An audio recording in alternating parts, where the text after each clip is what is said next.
If your listing doesn't sell in the first few weeks in Winnipeg, there are options. You adjust, regroup, the buyer pool is still there. Another wave of buyers will come through. In the Interlake, that's not how it usually works. Here the buyer pool has a season. It builds in the spring, peaks in early summer, and by fall is largely gone. The same cottage that would have had serious buyers looking at it in May is sitting quiet by October, waiting for buyers who won't show up again until next year. Miss the window in the Interlake, and there's no waiting a few more weeks. That often means waiting another full year. That's the reality that shapes everything about how selling works in this market, and this is what the video is about. I am Justin Zinkowski with Royal LePage Prime Real Estate. I work in both the Interlake and the Winnipeg market. Starting with the one thing that makes this market unlike most others is the buyer pool has a shape. In Winnipeg, buyers are active year-round. That pace shifts a bit by season, but the pool doesn't completely disappear. Listings in October can still turn up motivated buyers, with room to adjust and wait for the right one. In the Interlake, that's not the dynamic. The active selling season runs roughly from the early spring through midsummer. That's when the highest concentration of motivated buyers who are ready to act, are looking. After that, the pool starts to thin out. There are two distinctive buyer types in this market, and they behave completely different. First is the cottage and recreational buyer. These are emotionally motivated buyers.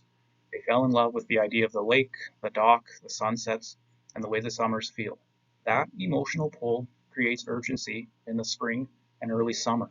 By September, the same buyer is back to their regular life, the urgency has faded, and the vision of next summer feels abstract. The property that would have spoken to them in May just doesn't have the same pull anymore.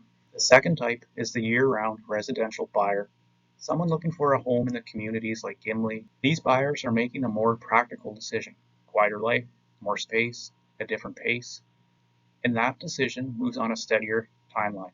In both cases, the message is the same. Timing a listing to land during the active window isn't just a good strategy in this market, it's the difference between selling and waiting. If you're planning to sell a cottage or a home in the Interlake and want to know exactly when to move, subscribe. The rest of this covers the pricing and positioning side too. There's a pricing challenge in the Interlake that doesn't exist in the city.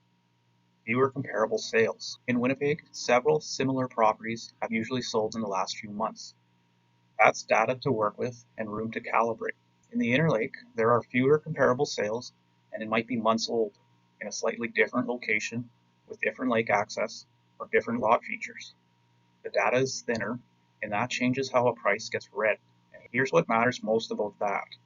In a thinner market, price sends a stronger signal. When buyers have multiple data points, they can evaluate price against all of them. In the Interlake, a listing is often one of the only reference points buyers have for that property type. Worth acknowledging, something that comes up in almost every Interlake seller conversation, especially with cottage or recreational properties. These aren't just properties, they carry summers, they carry memories. There's a number that feels right, not because of the data, but because of what the place has meant. That feeling is real, and it's worth naming. However, here's what's actually true. The buyers on the other side of this transaction are emotionally motivated, but they still have budgets. They can picture themselves at the lake, and they can also do the math.